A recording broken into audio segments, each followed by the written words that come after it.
Hello guys, स्वागत है आपका इग्नो क्लासेस में। तो आज हम करने वाले हैं BHDLA 137 हिंदी भाषा संप्रेषण कौशल। तो हम एग्ज़ामिनेशन पर्पज से इसकी जो है प्रिपरेशन करेंगे।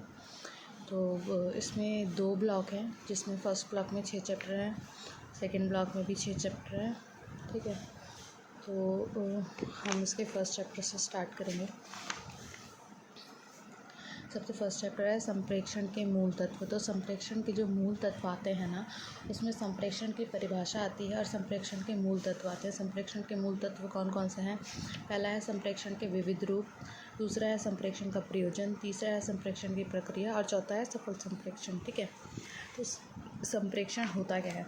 तो संप्रेषण जो होता है ना, जैसे कि अगर कोई बच्चा है वो जन्म लेता है तो सबसे पहले वो रोता है, तो वो उसका समाज के साथ सबसे पहला संप्रेषण होता है। सबसे पहला वो रोने के थ्रू मतलब कॉन्वर्सेशन करने की कोशिश करता है कि वो सामने वाला जो है उसकी बात को समझ सके। ठीक है, संप्रेषण इन द सेंस कि आप अपने विचारों को और अपनी बातों को आदान प्रदान कर रहे हैं एक दूसरे के साथ और एक दूसरे के साथ बता रहे हैं।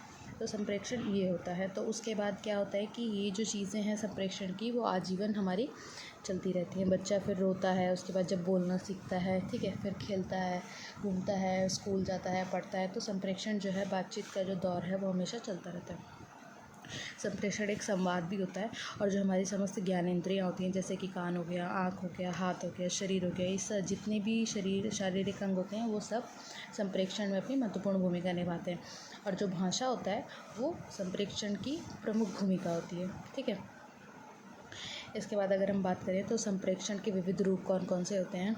सबसे पहला होता है मौखिक संप्रेषण। अगर आपको एग्ज़ाम में ये आता है ना कि संप्रेषण और इसके मूल तत्व के बारे में लिखिए, तो आपको संप्रेषण लिखना होगा। संप्रेषण के विविध रूप होते हैं, जिसमें 4 या 5 होते हैं, जैसे कि मौखिक संप्रेषण है और लिखित संप्रेषण है, आंगिक संप्रेषण है, संचार माध्यम है। तो ये चारों आपको लिखने पड़ेंगे। उसके बाद संप्रेषण का प्रयोजन भी लिखना पड़ेगा। संप्रेषण के प्रयोजन में भी पॉइंट्स हैं उसके अंदर।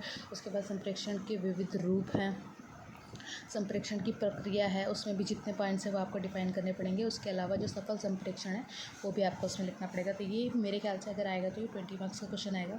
ठीक है, ये लास्ट ईयर भी आया था। उसके बाद अगर हम बात करें तो संप्रेषण के विविध रूप कौन कौन से? सबसे पहला है मौखिक संप्रेषण। तो जो ज़्यादातर संप्रेषण होता है ना, ज़्यादातर जो लोग अपनी बातों को एक दूसरे तक पहुँचाते हैं ना, वो मुँह के ज़रिए मौखिक संप्रेषण